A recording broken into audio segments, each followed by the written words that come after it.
नमस्कार मित्रांनो, लग्नानंतर होईलच प्रेम या मालिकेच्या पुढील भागामध्ये आपण पाहणार आहोत. वसुंधरा आणि रम्याच्या हाती जीवाच्या छातीवर काव्याचे नाव असलेला टॅटू आणि काव्याचा फोटो लागतो आणि ते दोघे एकमेकांशी बोलतात. आता काव्याला सांगायचे आहे की सर्वांच्या समोर तुझा गुन्हा कबूल कर की तुझे आणि जीवाचे अफेअर आहे आणि जर तू नाही केलेस तर मग हा फोटो सर्वांच्या समोर येईल.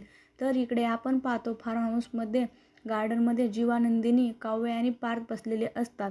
तेव्हा ट्रूथ अँड डेअरचा गेम खेळू लागतात आणि जेव्हा पार्थ आणि काव्य यांचा नंबर येतो त्यावेळेस जीवा आणि नंदिनीशी त्यांना सांगतात की तुम्ही आता पंजा लढवा आणि आपण पाहतो पार्थ आणि काव्य दोघेही एकमेकांचा हात पकडतात आणि तेव्हा नंदिनी आणि सिटी वाजवते. तेव्हा काव्य ही लगेच पार्थला हरवते.